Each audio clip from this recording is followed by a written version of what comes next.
Welcome back again. After a short little cleanup in the garage, we're about to start the exhaust on this thing. We're going to use this muffler if I didn't dent it, and we're going to go a 2-into-1 merge into this, 3.5 inch out over the axle, and dual 3-inch into this. Hopefully it's enough. Probably will be.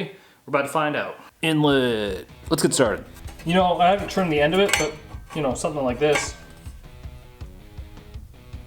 First up, weld one of these beefy Black Sheep Industries V-band clamps onto our muffler. These things are awesome because they're so thick, they don't warp. And you also have the quick release on the clamp. Also 15% off right now, blacksheepindustries.ca. Let's get that welded on.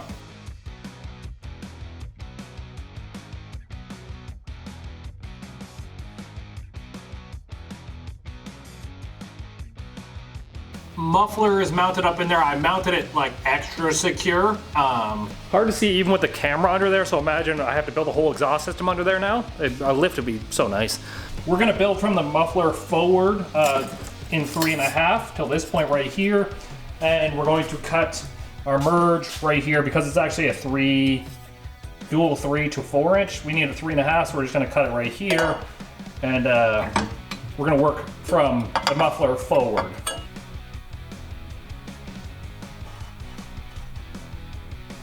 Driver side pipe from the V-band to the Y. Couple of welds to weld here. So that's how low it hangs. That is this side connected up to the Y pipe there, and then back into the muffler. Looking from the side of the car, like, yeah, it's not bad. It's actually up higher than the old exhaust was. Just do the other side now. The other side is going to get a small flex section. That way the whole middle piece can be taken on one piece. I have a smaller one than this one. This is just, I ordered like 3 for some reason. Side 2 to the Y pipe done. Like I said, I put a flex section in this one just so I can remove the whole center section as a unit. So we've got built both sides into that Y, into the muffler, and then it exits right by the axle. So we're gonna fire it up just to see what it sounds like with the muffler compared to what it sounded like before with no exhaust on it at all. Like I said, it's just tack welded together, so we're just gonna get a good sound comparison.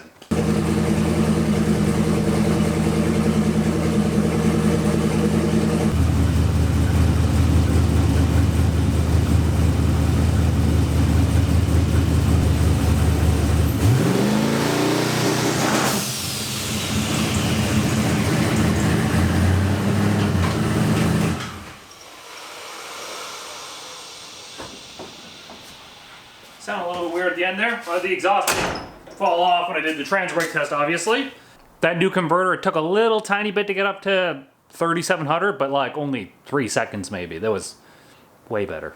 Now I get the pleasure of spending the next 3 hours welding this all up. It's not all pie cuts though, which is nice. I actually had some bends this time, so that saves me a lot of time. But 1, 2, 3, 4, 5, 6, 7, 8 welds on this one pipe alone. See y'all in a little bit.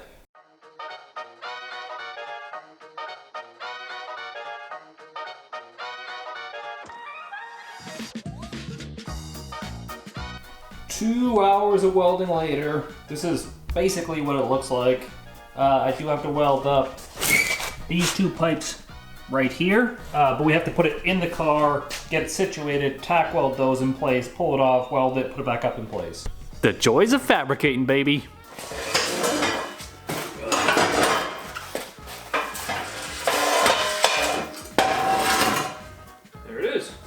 Now that the exhaust is back in, we get the pleasure of turning it around, building the second half of the exhaust after we install the anti-roll bar.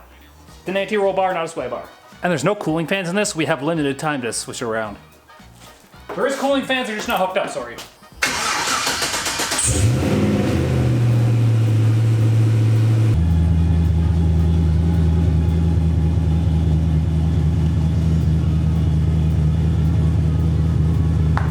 That went really good actually. The trans brake is noticeably better.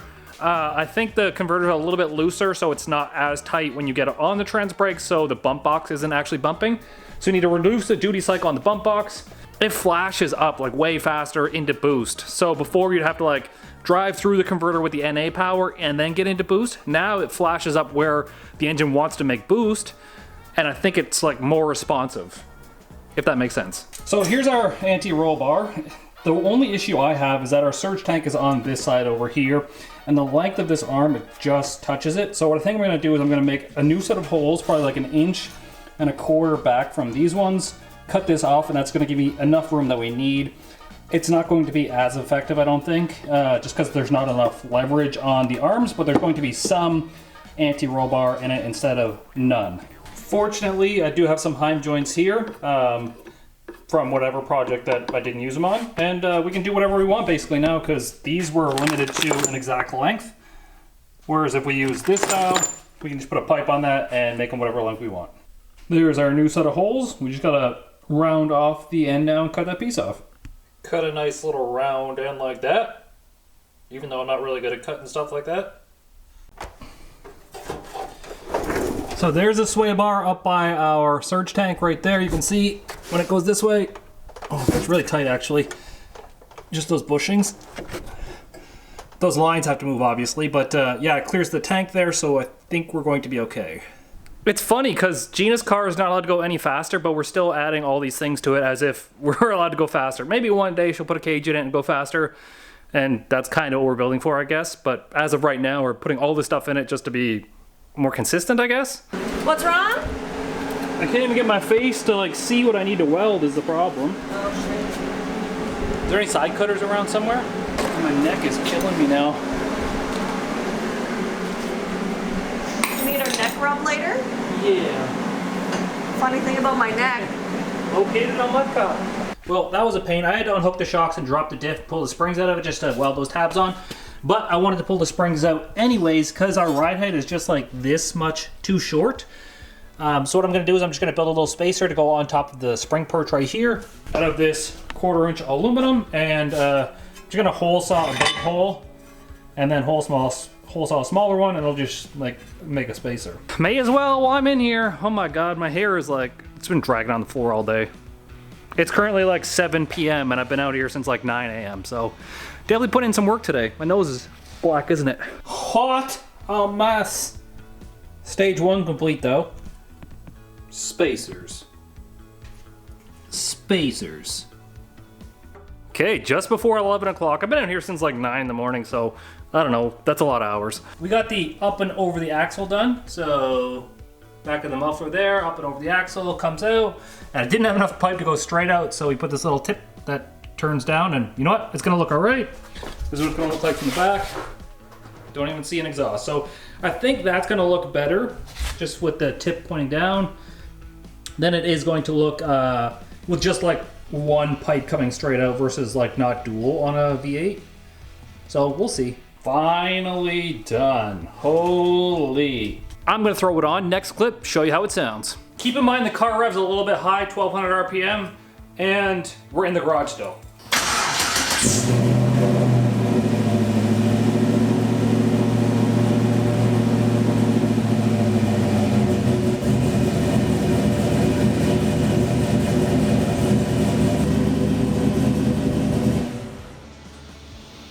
Actually, reasonably quiet.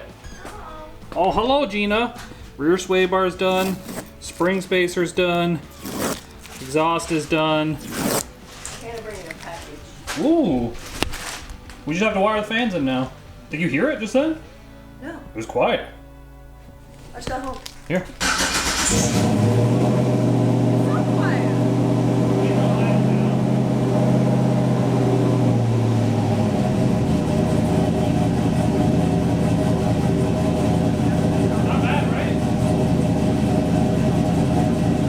Took the car to go get fuel. It might be quieter than it was before, which is, it had 2 mufflers and 2 resonators before.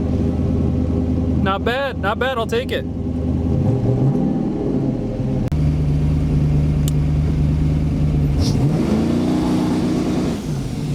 That's better.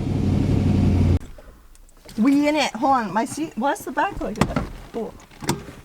There we go. You ready? I hope so. Okay, how do I start it again? Oh my god, With the key? I was looking for the clutch. Listen to that.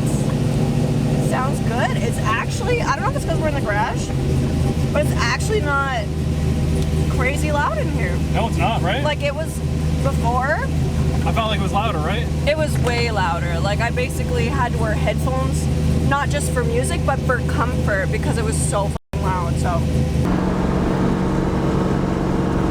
Yeah. It's not a dance anymore.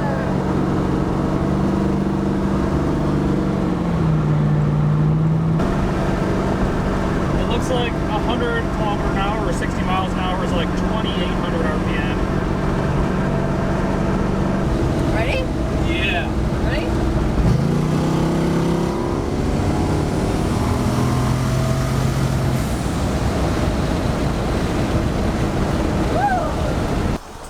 Hey, it works again. I'm kind of excited. We just gotta figure out that shake though, because that means, I don't know. Yeah, I don't know if it's the wheels or if it's maybe the drive shaft still, or like, don't know what the shake is. You think it But I want some fries with that shake.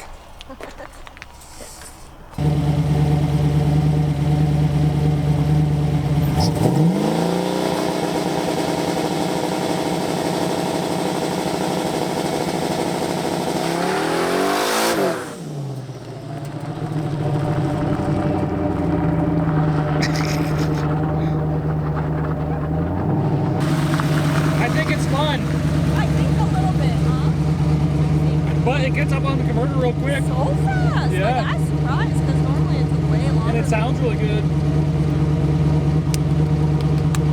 Yeah.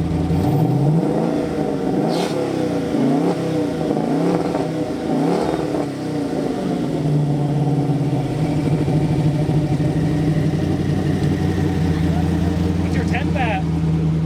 200, Oh. which is normal though. Like it seemed 200 a lot last year. It did, yeah. So, 200 in LS is like normal. well, I think for the most part, like when we were on the highway and we were driving like 110-ish, remember when we were like really pushing it? I think it was around like 120-ish. Because remember you and Tokyo and me were all kind of like hovering around. Yeah, we were Like, you were like the 218 max. on the highway. I think so, yeah. You want to hop out and get a photo with your car? Absolutely. All those rocks on the sticky tires, try and get to the left if you can. There's less rocks over there. Kyle got demoted to the back seat, but it's okay because the girls will enjoy the front. This is like a Barbie girl car now anyways. No, it's Just a not. really fast Barbie girl car.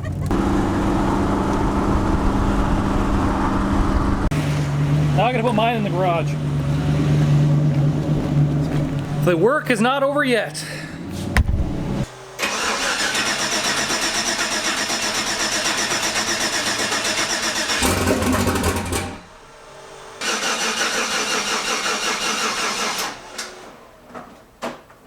Dead battery. There we go. My junk's in here. Geenas' junk is outside. Finally got the battery charging up. The idle tune is way off. I feel like I retorqued the intake manifold and it somehow like sealed better, and now my tune is off a little bit. So we're gonna pull the valve covers, torque the heads in this thing, which means the exhaust manifold will have to come off too. But a crucial step. Now, both the headers actually have to come off on this setup in order to torque the heads. Take off the charge pipe here, and the headers just unbolt from the flanges here and the heads obviously, but this whole turbo setup in the front can stay here because there's actually a rod right here that holds the weight of the turbo and everything up here, so this is just kind of tipped forward a little bit, but I don't have to disconnect anything on this front half, which saves me a lot of time. There, like that. Just doing a quick compression test here, pre and post, doing the push rods and torquing the heads. So this is pre over here, this side right around the 125, 140 mark. Gonna do the second side now.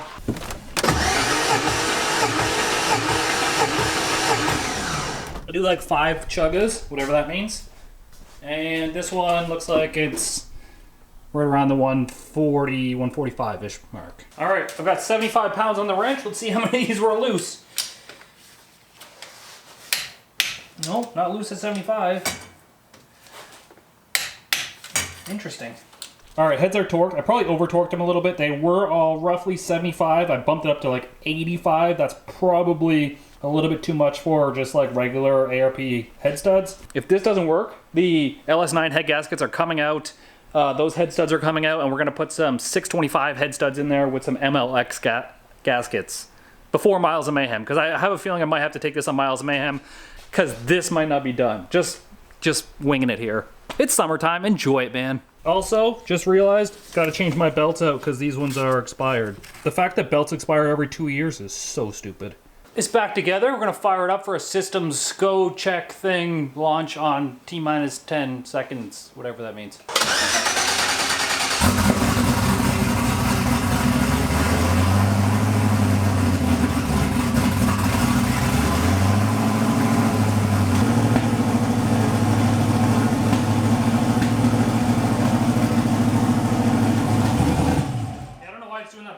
From the turbo? It might be the fuel injectors. I'm gonna pop these fuel injectors out and just put them on the flow bench, and then Gina's gonna take a seat out for me because I gotta replace the belts. Another thing that I didn't plan on doing today. Was the belts? Yeah. Oh, the seat belts, yes. Seat belts. Yeah.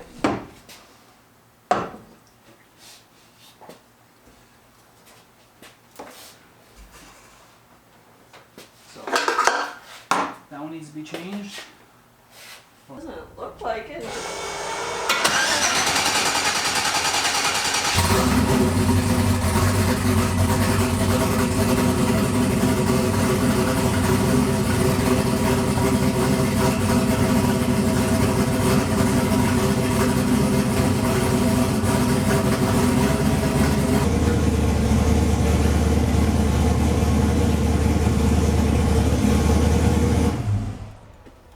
Tomorrow I'm gonna have to play with the tune on it a little bit because it's like super rich. It's pulling like all the fuel out of it, but it's not popping and banging anymore. So oversized injectors. Yeah, those Bosch 220 injectors, not good for gasoline.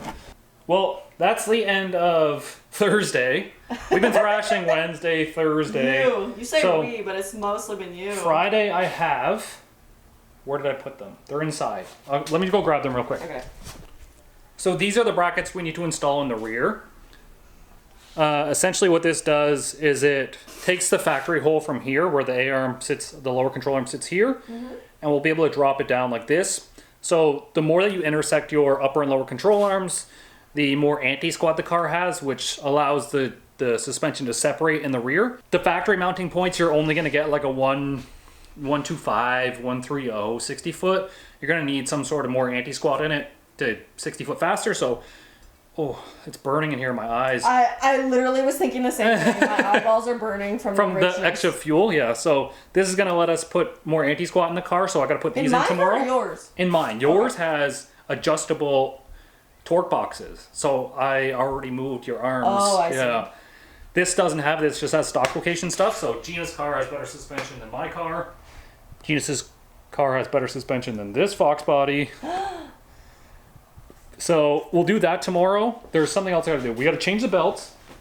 I gotta put the front bar back in the car. We already torqued the heads. The trans brake buttons, I need to figure that out tomorrow too, because we had an issue where last year on the line the trans brake button died, and I should have just like took that as a sign to not go down the track. Went down the track anyways. Boom! Hood went flying. Yeah. So I'm gonna make you a little sticker or something for somewhere on the front that's just as like hood pins. Hood pins. Okay, so that's the end of Thursday. We can't fire the car up anymore, and it needs to be tuned. Well, it needs to be idle tuned and stuff. Okay. So that'll be a tomorrow thing. Well, I figured out the trans brake. Turns out the relay needs to be in the socket in order for it to work, which was really confusing to me because I don't know exactly how this car is wired up. But right here is just like a reverse bypass switch. So if you flick that on, sorry, if I turn the key on. Oh, now it doesn't work at all. Let me install my buttons I took apart these buttons. These buttons are just too big for the steering wheel. As you can see, we had to chunk a piece out of one button because it actually stuck on me once. So I'm putting the smaller buttons in, and then we'll retest the trans brake. But I thought I had it, and now I'm not sure. Old button versus the new button. I much prefer these smaller buttons than this big ass thing. I don't even know if you can just replace the top. I bet you could have just pulled the top off this thing, couldn't you? Looking at this button now, it looks like that. No, it doesn't. I thought it just popped out, but it doesn't. It's like a party in here. Let's see if this one works. That is the bump. Under power, it'll move. This one is connected different to the relay than this one is. So this one goes through the solid state relay. I think this one bypasses the relay and just like kind of shorts out the solenoid. So this is, if you just put it in neutral, flick that up, that's how you get reverse. Probably shouldn't be telling you guys this because someone might steal my car and then be like, oh, that's how you reverse it. You have to learn how to start it first, I guess. Just took the car out for a quick rip. Works really good. Gets on the trans brake even at like 100 degrees Fahrenheit trans temp, so that's really good. What I'm going to do is I'm going to use our angle finder here to find out what the angle of our rear control arms are currently, and then after we put the drop brackets in, we'll check it again, and then we should be able to figure out what our anti-squat is right now. We're currently at 17 degrees pointing down on the upper bar and 3 degrees pointing up on the lower bar. Everything's on the floor here, but oddly enough, they use metric hardware. This is M14. The factory stuff is like 1/2 inch or something like that, and this isn't going to fit in there. And it's almost impossible to find an M14 drill bit around here. So I bought a 9/16 drill bit, which is 14.2 millimeters, and some 9/16 bolts, and I'll drill it out to that size. But also, oddly enough, 9/16 already fits through all these holes. Weird. I can even loosen those holes a little bit. Well, just means I don't have to drill those out. Fit through these. Yep. It's like it was made for 9/16 stuff, but they gave me 14 mil bolts. I'll be honest, I don't know how to do the anti-squat math on it, but that lower bar over there on that far side, its new angle is 7.6 degrees facing up versus the old 3 degrees facing up. So, I don't know. Let's test it out and see at the track tomorrow. Bam! Everything's done. Back on the ground. The coolant's taken out of it. We had coolant in it for the winter. Geenas in here making me some stickers. Yeah. Some bump and brake stickers. You want me to like reprint some of these other stickers? That's what I was doing. You didn't put them on there yet, did you? The bump and brake? Okay, because they're opposite of what they are on the steering wheel. Oh, no, okay. I was just printing them all off for you. I didn't know. And she's going to make some for my arc panel up there, too. Show me, Kyle. All right, so I drilled a hole right here because we're putting hood pins in the backside of my hood because last year it blew off, ripped the hinges out. But I drilled the hole and I can't get the nut on the backside. So what I did was I welded the nut to a piece of welding wire, just like tack welded it on there. Kind of fits in this hole in the back. You get it lined up with that hole now. Pretty easy. Right there, yep. And then when you thread this through that nut, it'll eventually thread down enough to break that piece of weld off, and then there's a nut on the backside. Nice. Not bad. I might have to do the same thing with a wrench to get the wrench in there to tighten it, but okay. No big deal. You're quite the fart smeller. Fart smelling, 24/7. Might as well give it a quick once over with the shitmobile here.